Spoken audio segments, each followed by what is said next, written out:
So welcome everyone to the first talk of our 3-day ongoing Journey of the Heart retreat. We began the main block of today's sitting with a quote by the Australian Zen teacher, Ross Bollitter, inviting us into the heart of the matter. He writes, "In the heart's wide clarity, all things gather, but the heart is never overcrowded." Bollitter is writing about Master Tozan's set of verses on the stages or cycles of awakening, beginning his detailed study with a reminder that however we parse this pilgrim's path, form, emptiness, no thing, all things, it's about human experience. This heart's wide clarity is your own human heart. All things gather, no remainder, and no end to the spaciousness. Last week, I spoke about this wide clarity, everything included and nothing impeding on anything, with a koan about a great golden fish passing through a net. After hearing that talk, one student began sitting with the question, am I in a net or in a web? Am I caught, entangled by concepts, judgments, assumptions? Or is the totality of my experience the living fabric of one indivisible reality? Sitting with this, immersed in it, the image of a net, like one might use to catch fish, gave way to an altogether different kind of net, Indra's net. Indra's net is a cipher from early Vedic texts that was taken up and developed in Mahayana tradition. The infinite mesh with a jewel woven into every knot. And each jewel in the net perfectly reflects all others. One seamless, shining web. This is an image of us, of what we're doing here, sitting together. Each one alone, a gem in all its facets. And at the same time, one infinite web, one entirety. Am I a net or am I a web? What if there are not two? What if there is nothing to pass through? What wide clarity is it that is as intimate and immediate as this sound, this breath, and as vast and immeasurable as empty sky? Zen has a lot to say about passing through and what that might be when there is no barrier. It's the namesake of the first koan collection we go to, the gateless gate, barrierless barrier, or as David Hinton translates, no gate, gateway. The no or the less that points to absence, gateless, is the character mu. Mumon. Mu. A sound, a syllable, or as Dogen put it, a sun with stone melting power.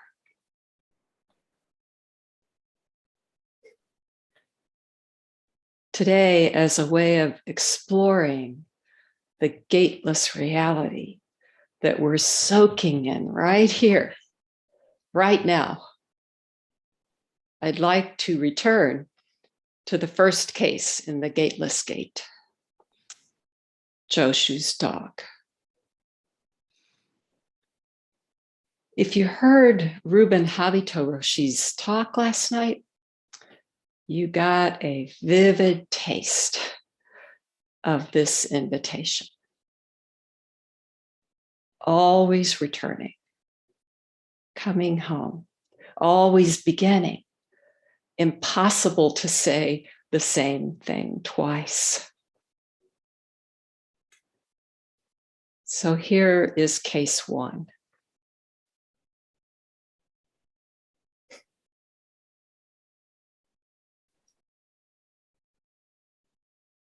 As I venture into this, I'm just aware that koans are a language of a different order, using words to present a living reality that is beyond words. One koan asks, how will you speak without a tongue? Here goes. A monk asked Joshu in all earnestness, does a dog have Buddha nature or not? Joshu said, mu.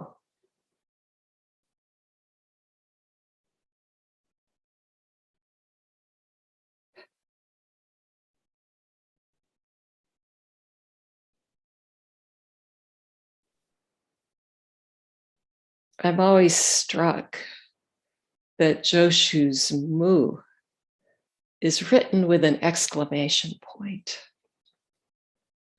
Joshu is known for his soft speech, the golden glow of his teaching. This exclamation point is about power, not volume. All of this, just here. Mu. Nothing.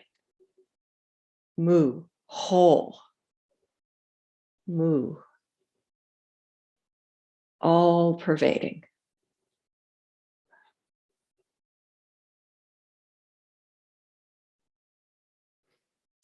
I remember long ago hearing Ryon Roshi say he had the feeling Joshu would prefer to just sit. There's that koan in Mumon, Gateless Gate, number 32, where a non-Buddhist, maybe just an unawakened one, has the chance to ask the Buddha a question. Shakyamuni Buddha receives the question and just sits.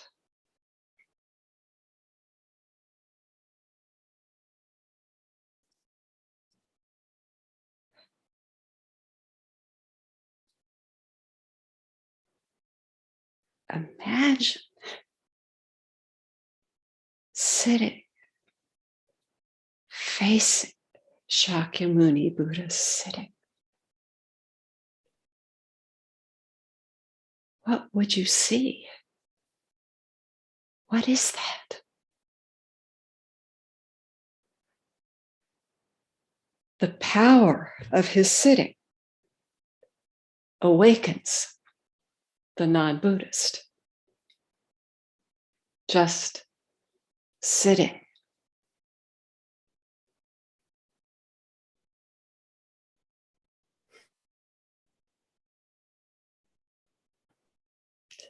Somehow the word just gets blown away. Sitting.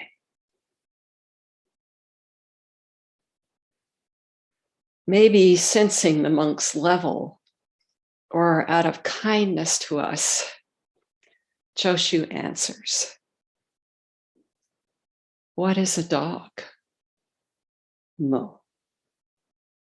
What is Buddha nature? Mo. What am I?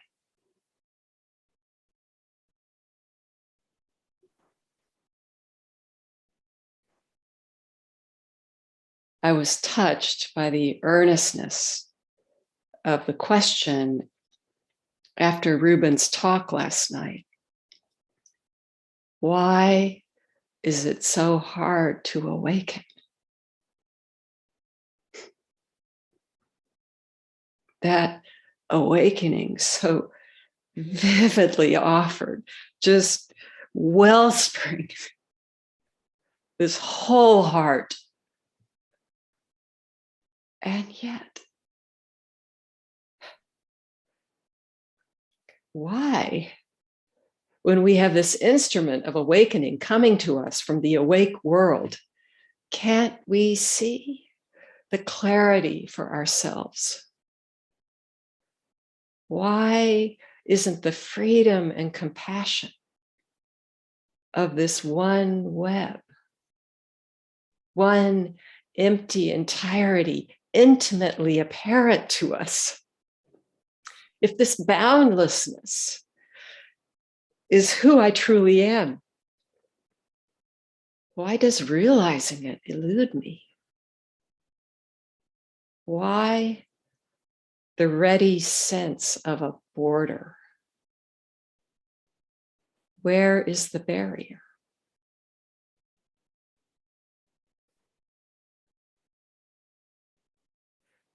Mumon's commentary speaks to this. He writes, for the practice of Zen, you must pass the barrier set up by the ancient patriarchs. When you take up mu in all earnestness, you may see it as a barrier, a koan to be solved. That's not so. Mu is not the barrier. It's a method or instrument to break through, and at the same time, a presentation of this borderless world, presenting. So many of the koans start presenting. Here it is. Monk, dog, Buddha nature, mu. Mu is the great borderless world that we discover when the barrier is gone. So how to disappear that apparent barrier? The instruction, the invitation is to melt into mu, match yourself to mu, let go and let mu prevail.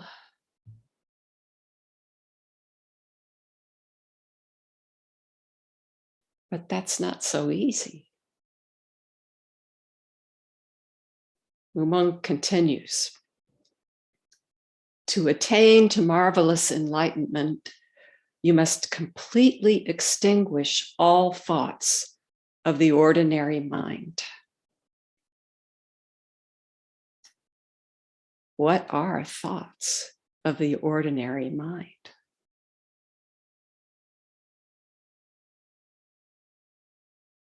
Surely Mumon means our ordinary, habituated, dualistic thoughts, thoughts that assume separation and project that onto the world. I am here thinking this.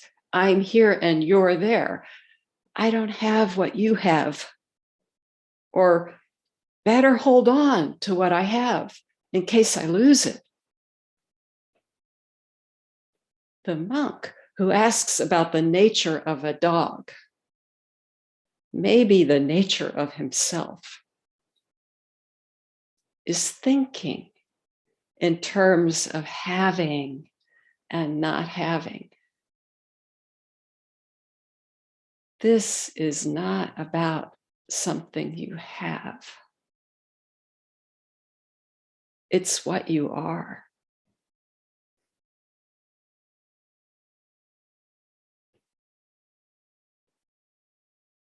No wonder Mu is called the sharpest sword, the sword that cuts the two into one.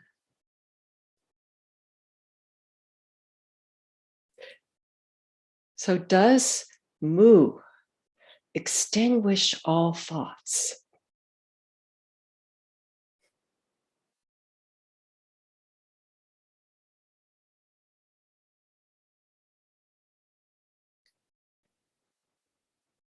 Well, there may be an experience of that, but generally, no. It doesn't extinguish all thoughts, but it can extinguish the separation that makes thoughts seem like a problem. Just want to offer a word of appreciation. It just came up so strongly, sitting with this for Henry's teaching on thoughts, allowing, welcoming, loving, a way to ease, a way of ease, to release thoughts rather than sticking to them, to see thoughts for what they are and maybe see through them. Allowing, welcoming, loving. A thought so transparent, fleeting, numinous.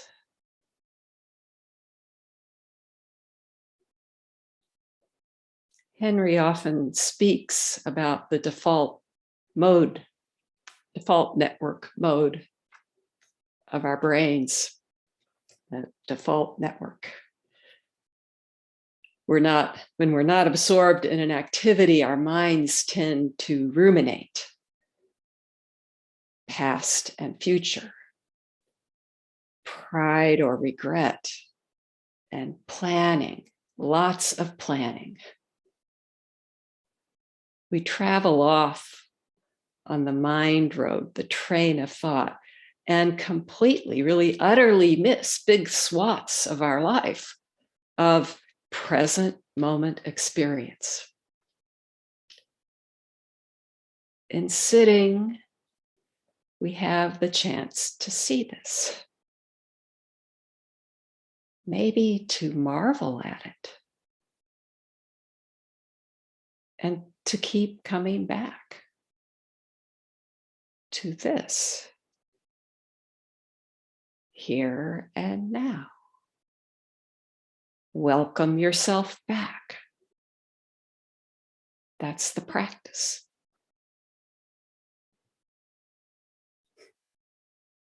Thoughts in themselves are not the problem.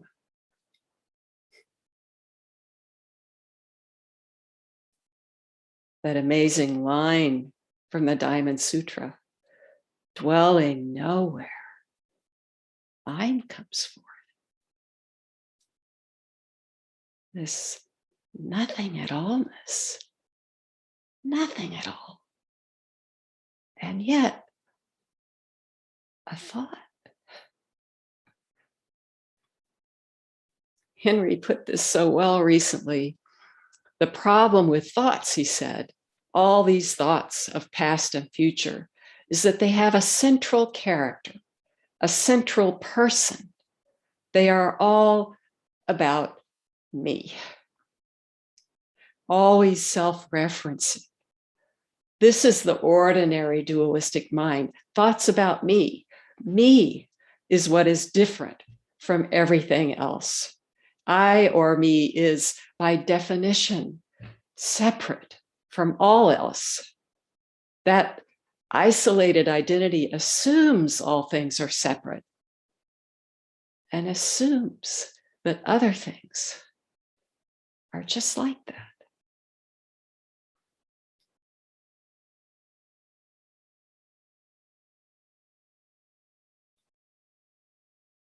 Sometimes when teachers are speaking about this, a common example is the left hand is the left hand and the right hand is the right hand. This is sort of disembodied how we actually construct things. I recently read John Tarrant, a little blurb that he said, it's as if your left hand is injured and your right hand won't help. Catch a glimpse of this one body, and the capacity is inexhaustible. And so is the compassion.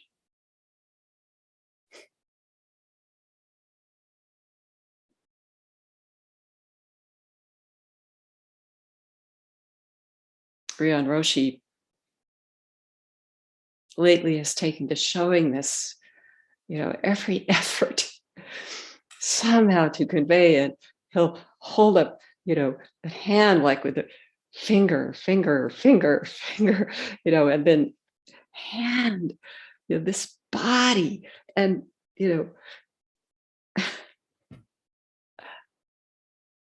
it's a helpful image and also just so touching how this effort to convey to us.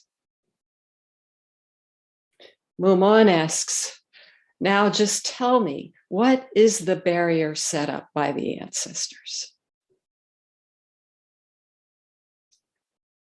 Just last month, we were at the annual Sambo Zen teacher training, Kenchukai, and Ryan Roshi leading it began with a teisho on Mu. He wanted to argue with Mumon on this point. What is the barrier set up by the ancestors? The barrier, the separation between you and me, is not set up by the ancestors. It's set up by us. There really is no such boundary. It's just a thought. And however convincing it may be, it is a phantom, an illusion. It's not real.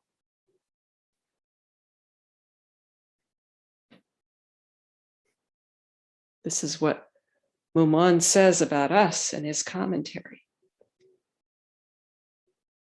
Unless we can clear away, somehow free, pass through the barrier, we're a phantom haunting the weeds, the concepts, not real.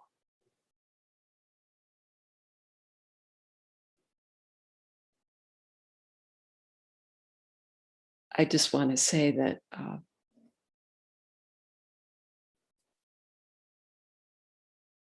haunting the weeds, searching as we do, it's our human heart.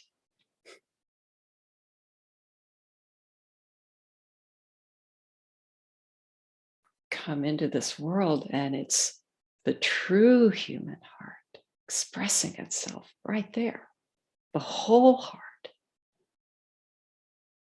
Where is it?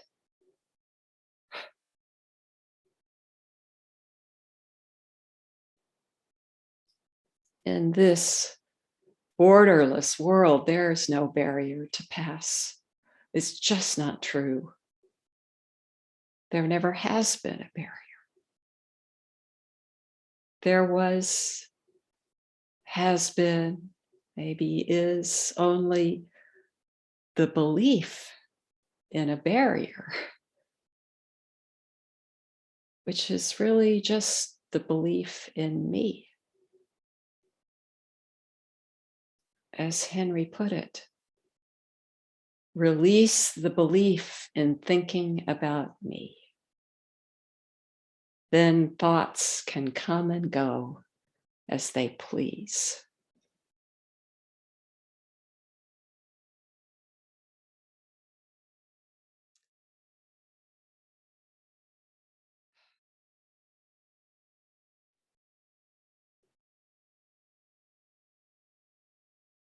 In the Book of Mu, Robert Aitken writes, "It is said that Bodhidharma, revered as the founder of Zen in China, faced the wall of his cave in Zazen for the last 9 years of his life.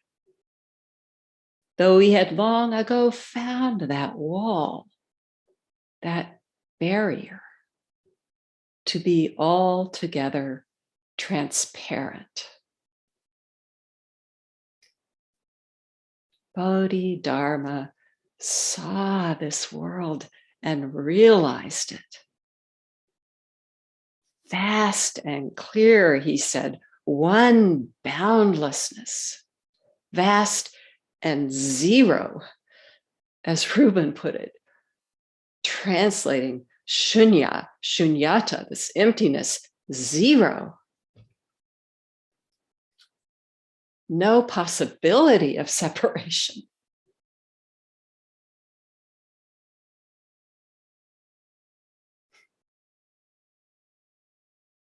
I have read a lot about zero, its function with the integers and its wonder in this fraction. Yamada Koan gives us numerator, denominator, all whatever you put there, zero is underneath it.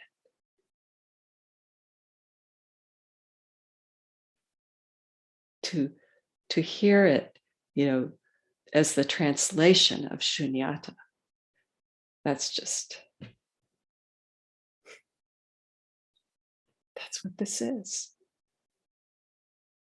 This one generative zero.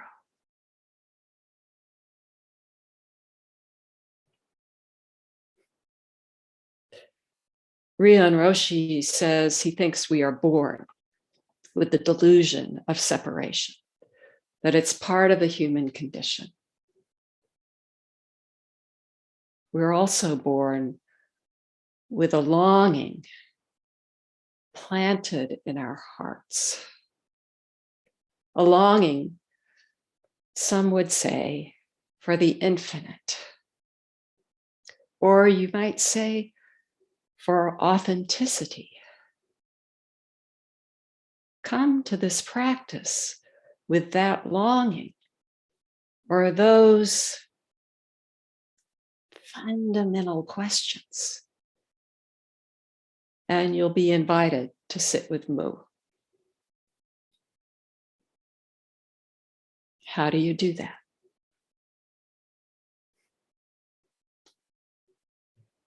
One reason awakening can be so elusive is that the I we're trying to unseat from the center of our experience gets exercised in that effort. That I is just a thought, just a slightest appearance of a thought. But trying to let go just instantiates it. Can. In my early adulthood, I was reminded of this period trying to find my way in the world where I fell into the habit of just hearing myself say over and over, I'm trying. There's an implicit remove in that, the self who is trying. It's actually a diversion. I went through a period of pausing and reframing, changing the vocabulary. I want to rid myself of the I that thinks itself. The separate self can't do this, but Mu can. If this is your practice, exhale Mu on every breath from top to bottom. Nothing but Mu.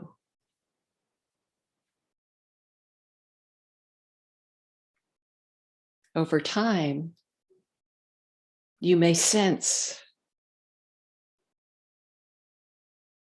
the wall is mooing.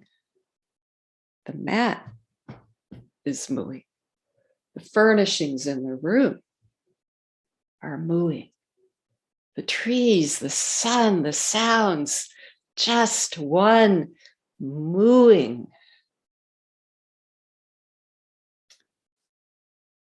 Mu is a solvent, and Mu is the bold fact. So let Mu sit. Let Mu breathe. Let Mu take a step. Let Mu alone prevail.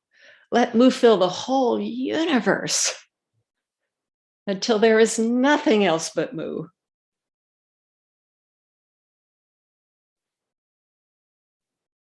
It's already so. When Mu comes to fruition in an unguarded moment, the place where you're sitting, standing, walking, or lying down may suddenly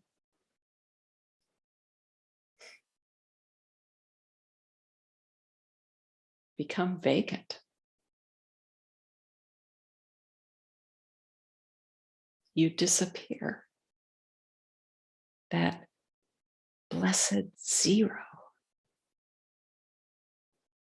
And everything comes rushing in. The whole world is my body. This is my body.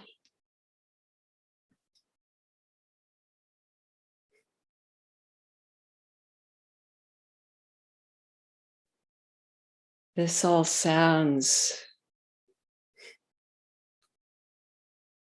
so grand and glorious. And it is. Mumon calls it marvelous.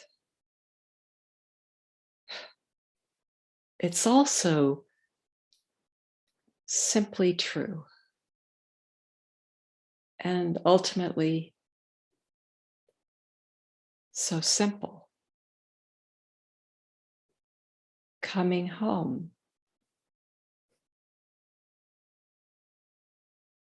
to what you are.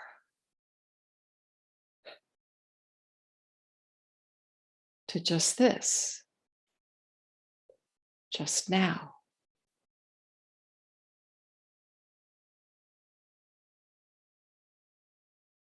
There's no other time.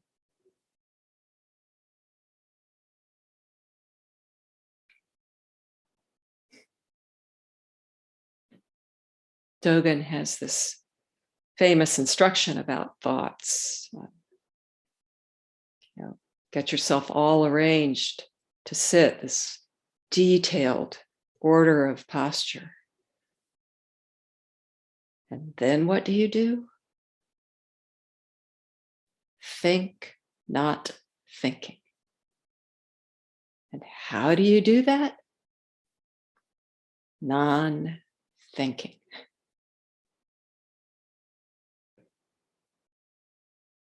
A lot has been said about non-thinking, and I already have. But what comes to mind is the way this is compared, this non-thinking in its expression, to calligraphy. When you take up calligraphy, apparently, one can spend a very long time in the beginning just drawing a straight line. Over and over. Until there's not a trace outside it. I mentioned this to an artist, student, longtime practitioner. This line. She said, until it's enough.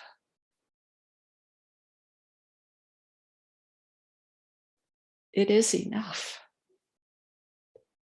Even the apparent barrier is nothing but Buddha nature. Our every thought, foible, delight is coming up, manifesting this zero world of infinite capacity and borderless compassion. We really cannot fall out of it. Just to see it more clearly.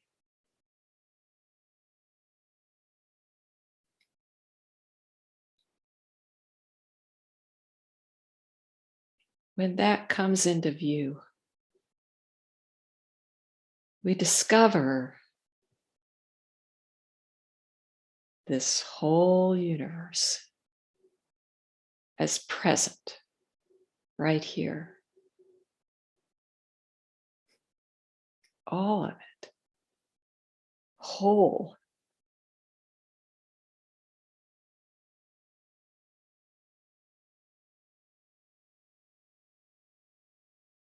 It's infinite, but so near.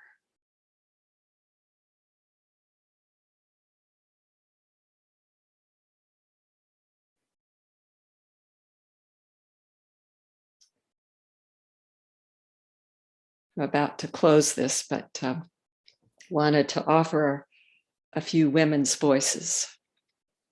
There's this lovely anthology, the essays, the Book of Mu, that includes essays by several women Zen teachers. Two of them, Americans, get a mention in the introduction. Here's a bit from that. After 30 years of American Soto Zen practice, I finally caught up with Mu on a trip to Japan. Or maybe Mu finally caught up with me, Grace Shirison explains. That's in her essay, Becoming Mu. And then Jan Chosen Bays writes her essay, Always at Home. always at home. We must be able to let go and let Mu work on us.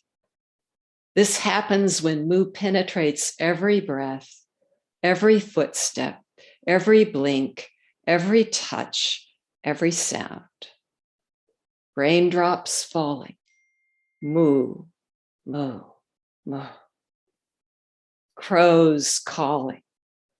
Mu, mu, mu. Hands pick up Mu and spoon Mu into Mu.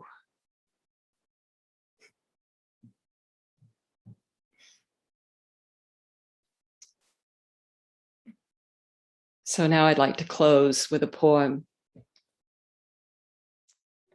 sent recently by a student.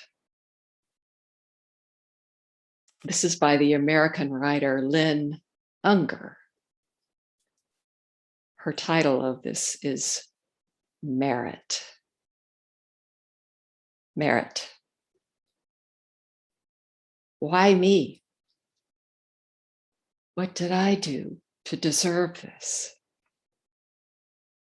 A blue September sky and the scent of late blooming honeysuckle and roses. The maple just starting to flash red, and who knew, a second crop of raspberries starting to ripen on the vine. What have I ever done that merits the generosity of rain and the way the world opens into green?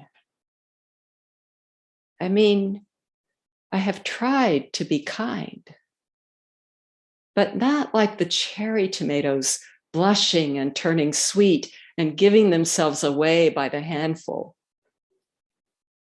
Of course,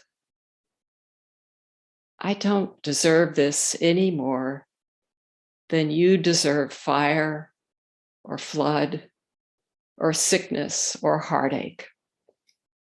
There is no math for this, no equation that balances the equal sign. Only this outpouring of all that is. The waterfall we stand under and drink from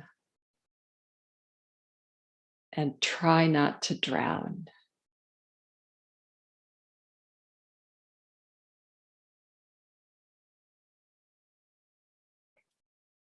You won't drown. It's your whole body. Let's let it in and offer it back in gratitude to the whole world. Thank you so much. Thank you for this shared practice.